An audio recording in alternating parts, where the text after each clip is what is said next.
Welcome. Thank you for being here with us. My name's Deon Bates. I'm one of the directors here of special ed here at KVEC. Got Denny Paul May, due process. I'm writing present levels. And the thing that we're going to discover about present levels is they all take on their own life. They all have their own nuances. Okay, they only have the little differences, and so we're hoping to share that with you. But before we do that, I want to just go over something with you here really quickly.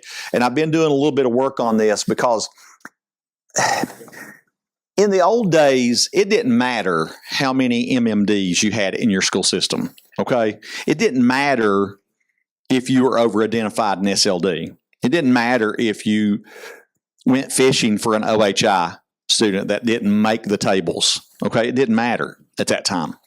Now we're living in a world whereby CCEIS is real. Okay, it's Coordinated Comprehensive Early Intervening Services is what that stands for. But what it really stands for is if the state looks at you and you're over-identifying a particular one of those 6 categories that Brenda just talked about, if you're over-identifying greater than 3.0, which is the alternate ratio, and it's all about statistics, but sometimes your district falls into that. Anybody experience that in your district?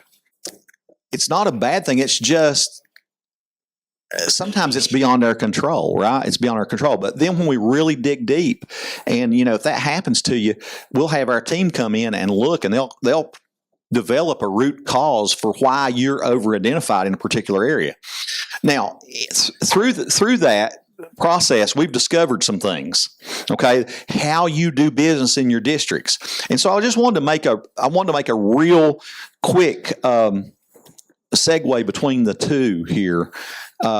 This really has nothing to do with present levels. Okay, this has all to do with eligibility. So just look at our little chart that we put together here, okay? If your student is in preschool age 3 to 5 or a kindergarten student functioning less than a kindergarten level, a appropriate test could be the Battelle. It's a developmental test that looks at the 5 areas of development, okay? Super, super important. The Battelle is a developmental measure that aligns with the early childhood standards, okay? Appropriate activities. Let me say this. Anything that you do in special education conceptually, as a concept, anything that you do where you make sweeping generalizations about how you're going to conduct business can get you into trouble. Okay? Everybody gets the same placement decision. Okay? Everybody gets the same test at a particular grade level. Everybody gets the same goals. Everybody gets the same SDI. When you do that, we lose our individualization. And so as we go on down this, we see that at 6 or 7 years old, the student's unable to attend a structured task or respond verbally, then the Battelle may still be appropriate for a 6 or 7 year old. Okay, so we're not saying that don't give a 7-year-old the Battelle. Okay, that's not what we're saying. We're saying read this daggone thing right here, what it says. Okay, alternate cognitive measure until valid IQ can be obtained is the Battelle. Now, if they are able to attend and sit still and answer questions, the WIPSI might be appropriate. That's a cognitive measure for those kids that are in kindergarten. Okay? 6 to 8 years old, functioning near grade level or can follow directions for testing, we're going to give the WISC. Okay? We're going to give the WISC, appropriate standardized IQ measure. We put that evaluation process in the hands of a psychologist and they package it for us, right? And it's nice and it's neat and we've got something to lean on. And that's really, really something that's going to be accepted if you have to go to a court of law on an eligibility decision, okay? So if you suspect SLD, ADHD, or other specific processing issues, the WISC is the way to go, right? The way to go. And like I said earlier, be careful about using the General Ability Index for SLD because it's not appropriate to use that with the WISC-5, okay? I know that's a lot of psychological talk. Now, The other thing I want you to do is I want you to think about the bell curve. Now, you all have devices, right? You all have devices. Everybody has their phone, right? Hold them up. Hold them up. You're not supposed to use them in school, right? Prohibited. May or may not be prohibited in your school system. Everybody's got those. Here's what I want you to do. I want you to go into Google. I want you to use the Google, or I want you to use the Chat GPT, or I want you to use whatever you depend on for information. And I want you to Google the bell curve. Okay? I want you to Google the bell curve. And at your tables, I want you to look at that bell curve really quickly and just jot down 2 or 3 things that you notice about it. The bell curve should have numbers with it, okay, that you're looking at.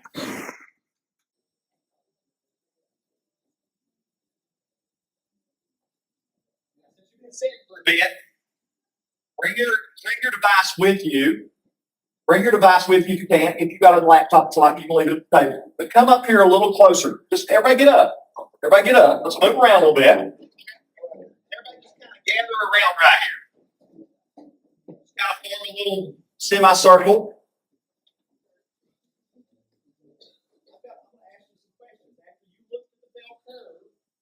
After you looked at the bell curve, what did you notice about this number right here? That's the average, right? Is there such a thing as an average kid? But that's what they use, right? That's the measure that they use. Okay? So to be in the average range, this bell curve is based on standard deviation of 15. And your whisk is based on that, and your whites are based on that. Okay? Your academic scores, your general intelligence scores are all based on that. Now, where's the average range based on a standard deviation of 15? 85. 85. Look here. Now notice that hump's bigger. What's that indicative of? Is there more kids in here that are scoring like this, or are they more out here? Huh? Supposed to be more kids in here, right? If it's a norm sample and the sample is significant, that's what we got going on right there, right? So the 85 to 115, those kids, they can do some things in school, right? Supposedly, based on potential. But that's not always the case, is it? Sometimes it happens that they have an IQ here, and then you look at their Wyatt score, and it hits in here somewhere. What do you got? That's how you get an SLD on discrepancy usually. And what's the point total that you use there? A rule of thumb. This lady's like a book over here. I love it. But you Here, take this. 22 points, right? That's what you use. And so if you went into the tables and you found a little star, right? And that means there's no norm sample. 22 points is what you'd use under a and norm that sample. norm sample doesn't exist in an expression from people 9 to 11. Right, there you go. See, she knows it all, right? I'm loving this, right? Perfect. So now let's where does your MMD kids come in? Right here's where your MMD kids come in. Now you see that there are 2 standard deviations below the mean. 1 line, 2 lines, right? What about over here?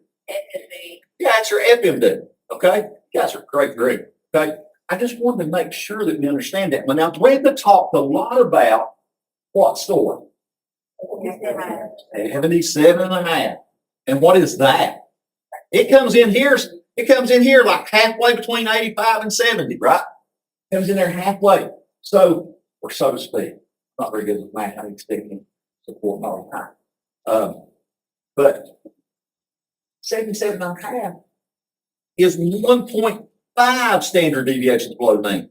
And anytime you got a kid functioning there, that we need to get on our toes, right? We need to get on our toe as an archer would say. And we need to think about how does that impact that student's performance. And so when we have scores, we can't just throw those scores out because the disability didn't tell us to look at it, right? Think MMD kid. Let's just go right here. to this group. What did you all come up with? Present levels, academics, the kid, you can't check the box of commensurate. We've already determined eligibility. What are the 4 things that have to be in there? Okay. What's the hardest one to do? In your estimation? Strength. Oh, strength. Yeah. So let's make a distinction between if you've got a student that has an intellectual disability, you have to use the word relative. Because what you end up doing then is not comparing them as much to their peers in the classroom as you're comparing them to themselves. So you have to do 2 things. You have to compare them to themselves and come up with the relative strengths. And then down in the bottom at the adverse effect, where you're talking about how different they are from their peers and how that's going to look in the generated classroom and their progress that they're going to be able to make, then you're talking about something different, right? You're comparing them to their peers. And you're showing how far, you're showing that gap, that need for special design instruction. You're developing and addressing that adverse effect. Now,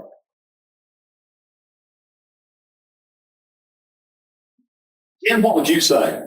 Not cold quality, but this is my buddy over in Floyd County, and we work a lot together. What would you say the hardest part for present level is?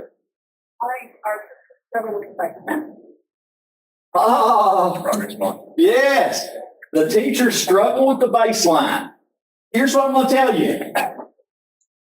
If I read your academic present level and I can't determine where the student is currently functioning on some scale, in the standards, on the map, in Excel, I have to do all that. I have to take all that data that comes from that evaluation, and I've got to roll it together, and I've got to synthesize it. And out the other end of it, I've got to determine what the baseline is on a skill. And this is where our IEPs are falling off the table. Please listen. Ken said it, I didn't. If you do not have a skill that you can put in your annual goal that has first been determined to be on a particular level, and if you don't have a percentage associated with that, that when I look in the present level and it says the student can't read, that's all it says.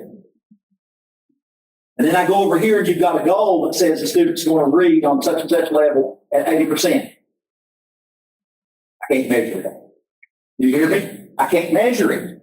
And guess what? Your substantive requirement is from Andrew. The Andrew case was pretty clear. The one thing that got Andrew to the Supreme Court that had us look at how much benefit is supposed to come from an IEP, the one thing that got us there was no progress monitoring. The kid went to school in the 4th grade at the Firefly Autism House. They did a behavior intervention plan, and he made progress, and they could show it there at the private school. It cost them $70,000. They went back to the public school, and they said, "Hey, Colorado Public School, we need you to do the same thing Firefly's doing." They said, "We don't have to do that. We don't have to do a minimum floor of opportunity for advancement." When they peeled and peeled and peeled and peeled, the minimus all the way up, got Supreme Court, and Supreme Court said that's not enough. You're not even giving him education. So they ruled against it, millions of dollars changed hands. And out the other end of that, when we write an IEP, the academic performance section has to have a baseline. It has to have a baseline. Now, it's easy for me to stand up here and tell you how to do it. How do you do it? Okay, so I want you to, that's your question. How do you determine baseline? If you need to use the Google, use the Google. If you need to use the ChatGPT or the Gemini is the one that's accepted by KVE, by the way. Okay? It's the one that's FERPA safe and COPA safe. Okay, so I'll be using Gemini if I have to Google. I can use it for Gemini. Okay? But what I want to know is how you can do an academic baseline and what goes into determining that. And is there a difference? Here's the second part of this question. Is there a difference between initial or an initial IEP and a subsequent IEP. What goes into that whole rolling all that evaluation information around and coming out the other end with the baseline? Because that's what you got to do. And that's what I'm not seeing in your folders. Okay? Jen just said it. She works in Floyd County. Oh, that's a great point. So if you're using MAP, it shouldn't be accommodated. It's what they can really do without an accommodation. Okay? Same as STAR. Yeah.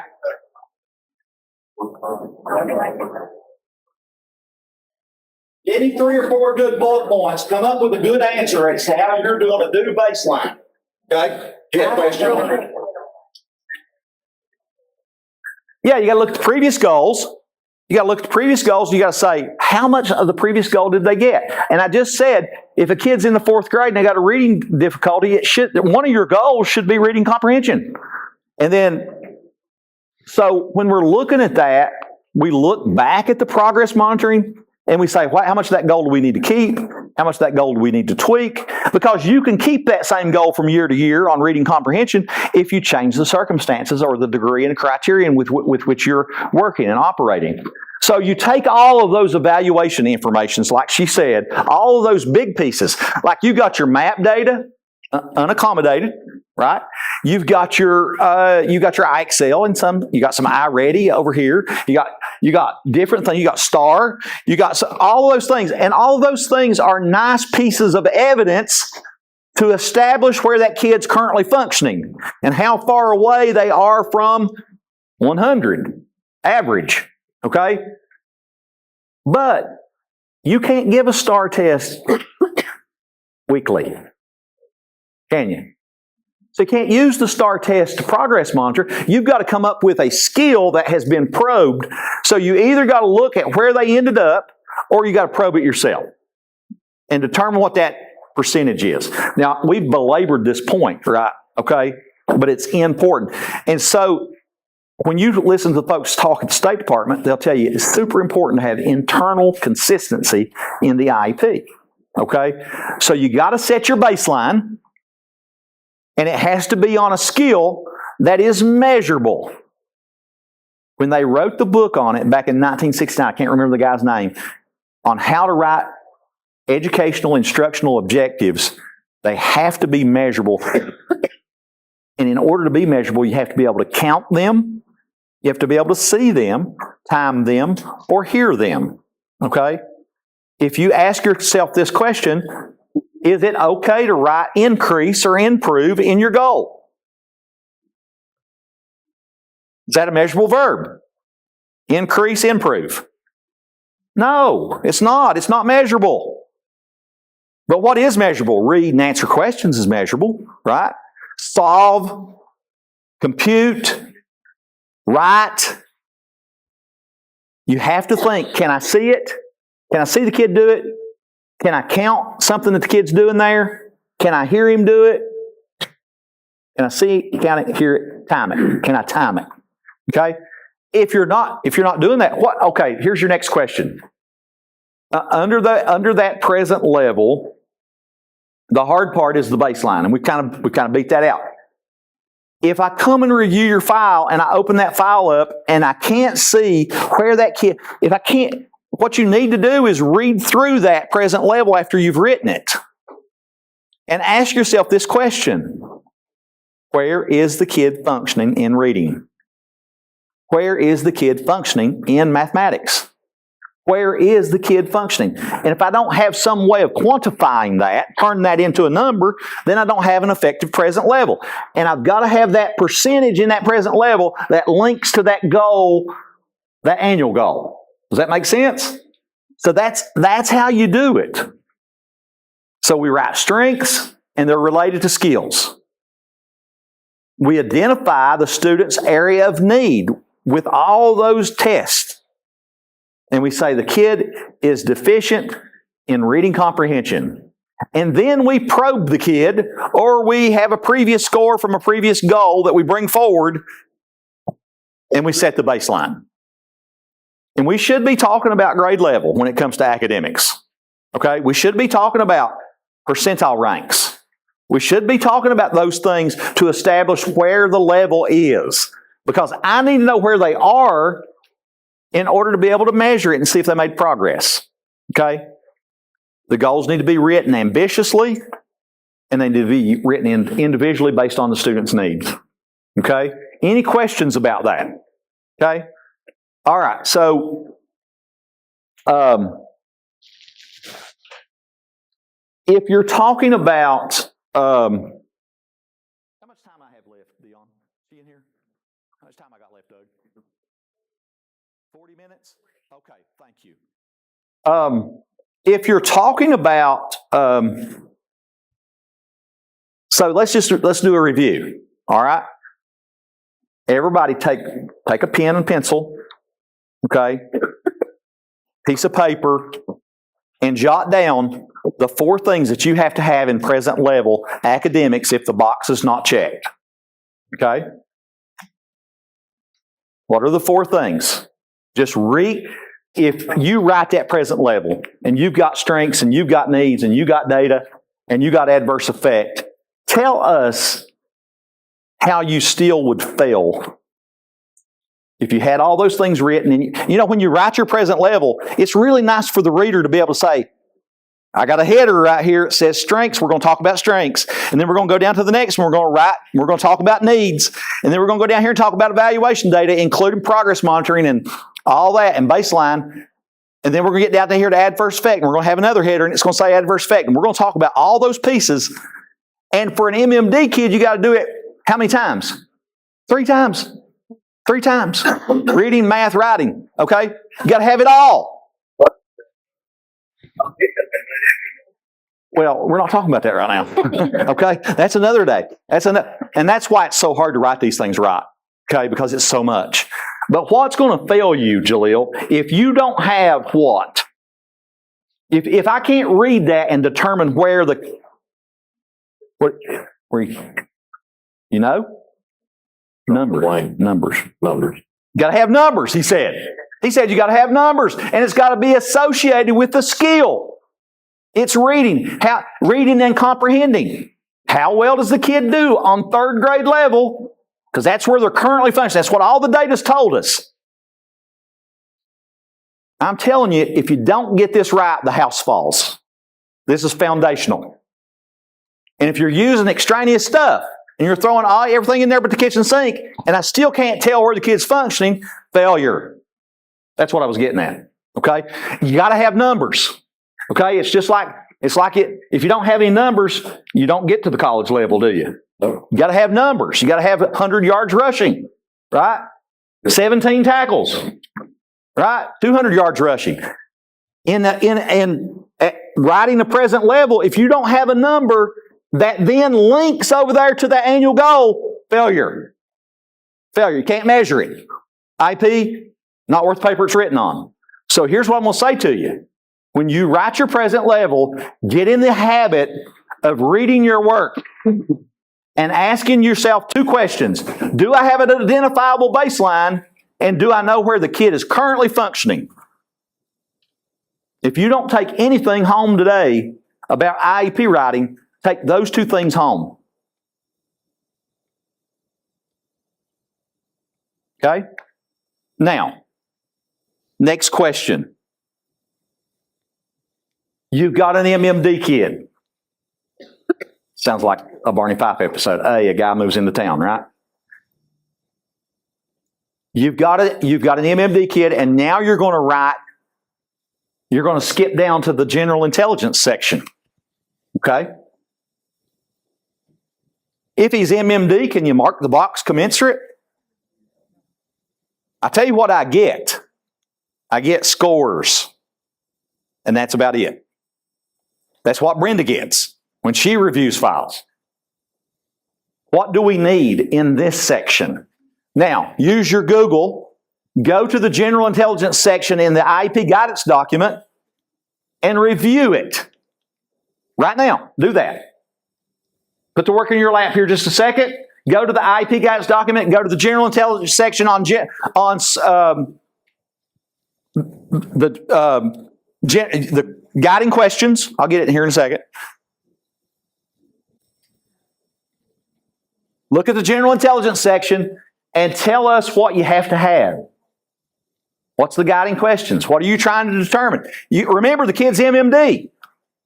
We've been talking about MMD all morning. So what are you looking for there? In the guidance document, there's some questions. Write down a couple things that you need to know. How do you address it? Do you do strengths? Do you do baseline? Do you do needs? Do you do adverse effect? And how do you write it? Okay, now, on your table, you have this. You have this handout. And what's left blank is an example application. Okay? So keep your IEP guidance document open. Keep your Google alive. Keep your ChatGPT, your Gemini alive. And here's the questions. You need to answer as a group right here at your table. You need to answer these questions. What specific cognitive processes are significantly below age expectations? Now, you're going to couple that with a mock psychoeducational report. And you're going to answer all those, you're going to come up with all those example applications down that left-hand side or down that right-hand side. Okay? So you're going to use both documents. I think I gave everyone their own copy. So there's that.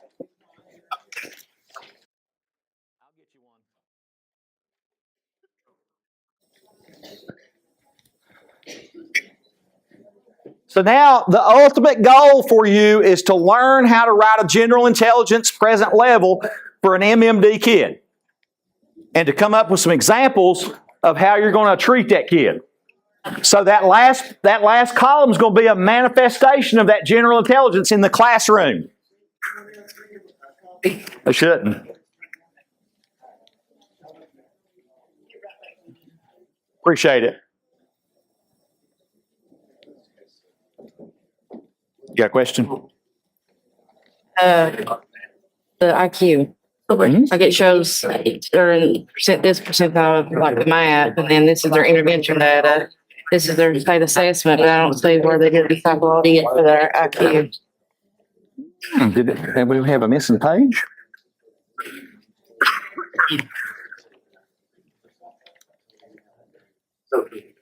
I might have a different one. Hold on just a second.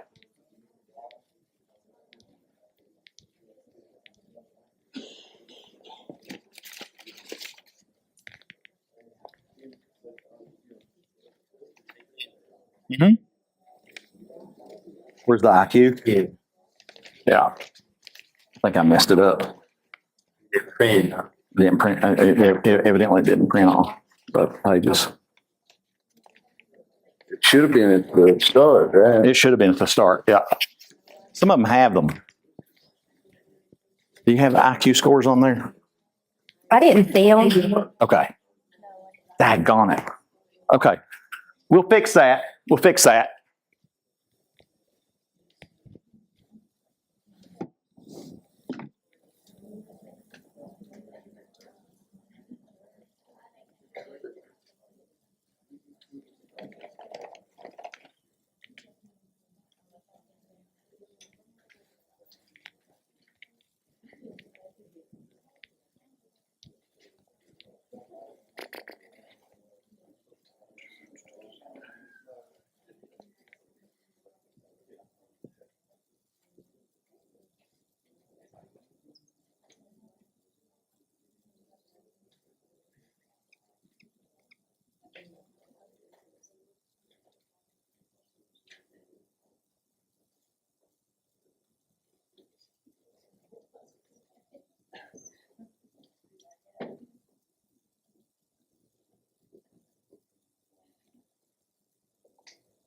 Here is the IQ scores.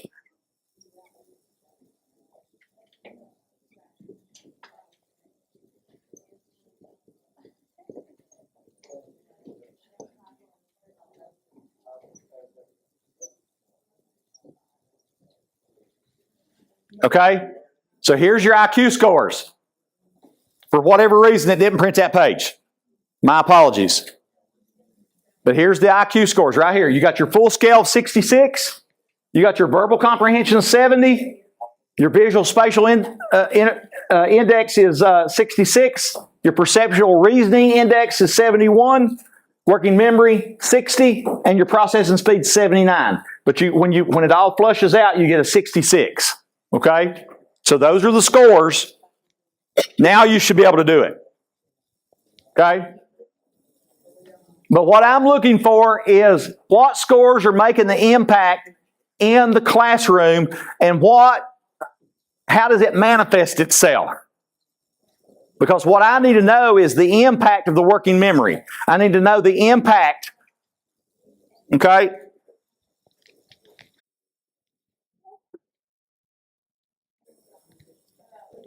Yeah, so we're looking for application. We're looking for evidence. We're looking for, when I have a score of a working memory score of a 60, how am I going to address my specially designed instruction? That's what I want to know. What are the applications here for a kid that has that? Okay? What are you going to do? What's the Google tell you you're going to do?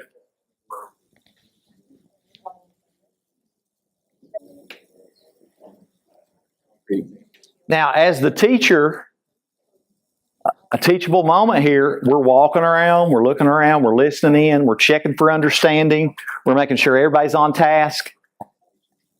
And we got everybody working, and we're getting responses, okay? We're getting high levels of response from our students.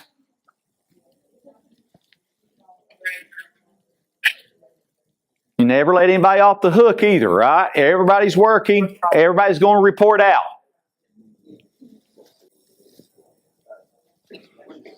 The VCI's Verbal Comprehension Index. Perceptual Reasoning Index. Yeah. And then your Visual Spatial Index.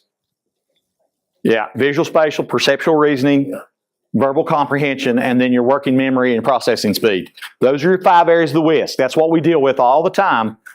We've got an MMD kid. We can't forego writing the present level in general intelligence. So here's how we're going to do this. I'm going to go with my guys at Pikeville first. They're going to talk to you about what they found, okay, and what they're suggesting. So the whole point of this was to realize that you can't gloss over this piece, okay? So what did you come up with, Nathan? So with the student that struggles with working memory, especially with the that means they have trouble holding and manipulating information in their mind. Some instructional strategies that could be used is use visuals, charts, graphs, step-by-step instructions. They're concrete learners, so they, being able to use their hands. Reteaching, pre-teaching information as much as possible is always needed. When you're looking at accommodations, you're looking at probably taking advantage of extra time, looking at preferential seating, put them in a seating arrangements within a classroom that's going to set them up for success instead of limiting them for failure. Memory aids, you're going to lose checklists and graphic organizers and things like that. Okay. And Jordan, did you have anything to add to that? You guys these two cats been doing, not that they're old or anything, but they've been doing co-teaching for a long time. One thing that we mentioned was just make sure that you have the tasks lined out for them. So just it goes along. A lot of it is the graphic organization and just giving the kids the supports like that visually. And Coach Anthony, I know you've been at it for just a very short time, but you're a good teacher and you're a smart guy. How important is it for MMD kids to have ample opportunities for repetition? What do you think? You think they need more repetition than a kid that has an average IQ? Yes, I'm going to have to repeat often, use visual cues when communicating, not only verbally, but taking advantage of those nonverbal skills. so kids can engage when you're using your hands to talk or you're down on their level. I teach second grade and I'm tall, so I try to get down at eye level, reduce this, not enter their personal space, but reduce the space. I'm not standing far away from them to give instructions. Sure. Sometimes I talk a lot and I talk fast. I correct my language. I wouldn't use language that I would use in my college exit interview, but I'd use language more appropriate to second grades. That was the first thing the principal said to me way back there in 1988 when I was in the classroom and I was teaching in the resource room at Belfry High School. He said, "You've got to water those words down." Right? So I hear what you're saying, and that's so important. And so, but the number of times that you have repetition is super important. Now, it's hard to do in a co-taught classroom sometimes to get extra reps, right? Yeah. But you show me a guy that gets a lot of reps, typically under the watchful eye of someone that knows how to do it, knows how to teach it, and gets that immediate feedback that Nathan was talking about, then you show me some progress, right? So we've got to figure out how do we get maximum amounts of response from kids so that we can formatively assess, are they learning? And when we do that, when we formatively assess, are they learning, we then learn whether or not they're getting it. And we have data to support our progress monitoring. And remember what I said about progress monitoring. If you don't have progress monitoring on the goals, you don't have anything. You can get into big time trouble. So thank you guys so much for that. Okay, I'm going to go over here. I want to hear what you guys have to say. You were working over here diligently. So what was some of your impressions about it? Okay, you don't have to. It's all right. It's fine. It's fine. Either. Like, what are you wanting? I want to know how you write your general intelligence piece. If you've got, what we want to know is what pieces have to be in there. I look at the IQ and then I look at like the scores. So okay, put the scores in there, right? They show concerns. High and low scores. Where's the high scores go? Strengths. Yeah, that's what you accentuate when you're teaching, right? So if they're a verbal learner, you do a lot of things that are verbal that support them and set them up for success. But then what do? I also write concerns. Concerns, and that comes from the lower end of things, right? I take the sub-score. What's making the biggest impact? And then you got to think about what's the adverse effect, right? Right. So the baseline data, a lot of times for my MMD kids, I'll use like my reading go because that works hand in hand with comprehension. And I like it. And then I do comparative peers in there and then adverse effect. What about working memory? Do most of our MMD kids have low working memory? Look at do a little research on your own. Look at all your psychologicals, and you'll see students in special ed have working memory issues. It's not old age memory issues. It's working memory. It's what you can hold in here. Let me give you an example. You got a kid that struggles over phonics. Okay, he exerts so much cognitive output that by the time he gets to the end of the sentence, he forgets the first word he read, or he forgets the meaning. You see what I'm saying? You can't hold it in there long enough because you've met your cognitive overload, is what Anita Archer would call it. So it's very important that you look at working memory, and where would you manifest your working memory pieces? Where would it show itself? Do you write a baseline for working memory? Well, that's why I said my comprehension. If they read a passage, yeah, you're going to link that, right? You're going to show that. Okay, right. I understand that, but I want to know about working memory. How does that impact? What does it impact? Well, it may impact their ability to remember something from one day to the next, or to relate that information across all instructional areas. Mm-hmm. Yes, long-term memory is one day to the next, but your short-term or your working memory is going to be what you can hold in there. So you're holding basic math facts. 2 times 2 is 4. Now I've got to do word problem. I got to do a word problem. Right. So I've got to be able to think about that process while I'm also thinking about that process. So that's what we're talking about. So we're going to teach kids to do mnemonics. We're going to teach kids how to make their own graphic organizers. We're going to incorporate that into where? Specially designed instruction. That's what you guys are doing, right? That's not going to be for every kid in that classroom, in that co-taught classroom. That's going to be for your kids. So what's intentional and special. And you wasn't wrong. You're exactly right. You link that reading comprehension to that verbal comprehension issue or whatever. So when you get to that point where you said where it's asking you for data, so you take the high scores, so his strength's going to be his processing speed, okay? And then you take that low score of 60 and you see how much impact is that making on that kid's progress in the general classroom, and then you're going to develop some specially designed instruction to attack that, okay? I don't know what they've done with this. It keeps, so I'm just going to hold it. But any questions on that? And then when you write adverse effect, what did you all, let's do one more layer to this. Write an adverse effect statement based on that, based on what that report. Write an adverse effect statement, and let's see how you do with that. First, you got to know what the adverse effect intention is. And the key word is how. The key word is how. Okay, so who wants to volunteer to give us their impact statement or their adverse effect statement from the general intelligence piece?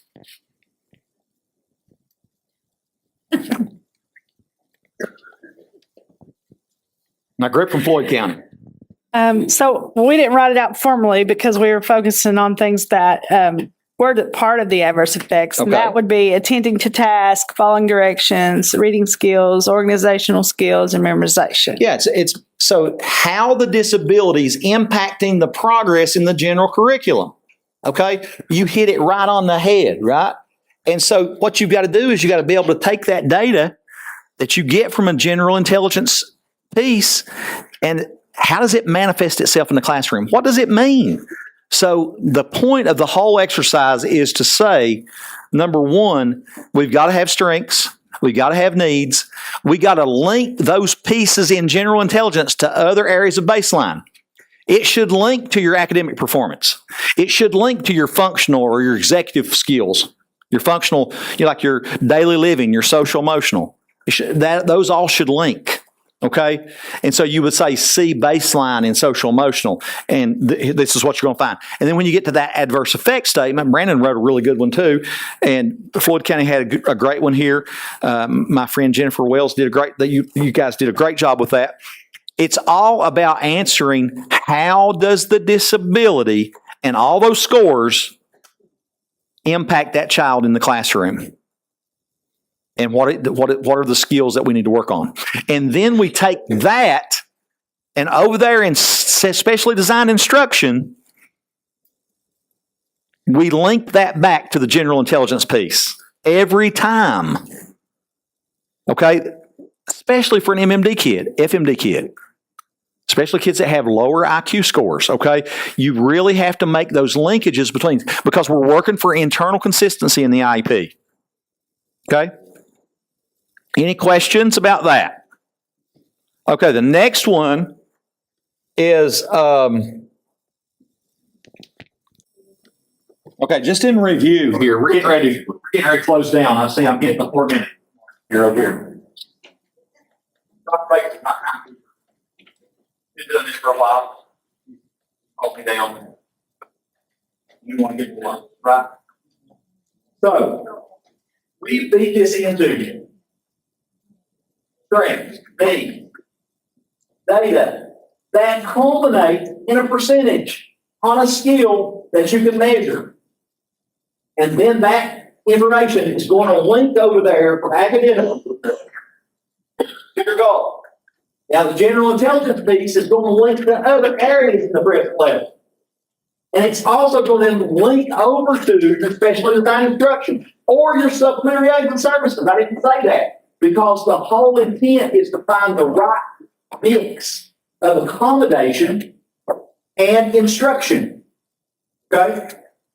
You can't say that every kid has to have tons of repetition without or tons of reading instruction at the 12th grade level without also recognizing that the need for accommodation is there too, okay? Your goal should be to get them as high as you can get them in reading comprehension. That's the end game. But also recognizing the need for accommodation. So everything works together. We were talking about using MAP scores with accommodations, without accommodations. That is great information for internal consistency of the IEP. Where does that go? Where would you also document?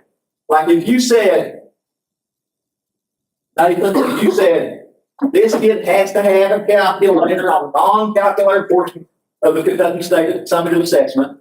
If you said that, and we've said that before, we worked on those together, right? It's got to have a calculator. Okay? Where do you have to prove that it needs a calculator? In the present level, right? You got to say it in the present level, in the academic portion. And a way of doing that is taking that MAP score, an accommodated score, and a non-accommodated score, and comparing the two. This is our basis for need, but it also goes into special factor, not to get out of our lane here today. You can also use your progress monitor. That's your baseline without the accommodation. Right. I think that thing about in the test with the accommodation. Prove. Yes. That's if you're developing a basis for need, right? You have to raise a level of need. You can't just flippantly put on the need for a calculator. Okay? So that's very important. And then, just really quickly, think with me here, 1 second, everybody, real quick. If you're doing MMD kid, can you mark the box commensurate and not do strength, need, baseline, adverse effect in the social emotional piece? The answer is no. Okay? See what we get. I give you scores. I need you broken down. I need you to work on developing the strengths around that. And what's the end game? To develop a goal for that kid on the need. Base it on the need. So just thinking back over what we talked about today, when you think about the idea,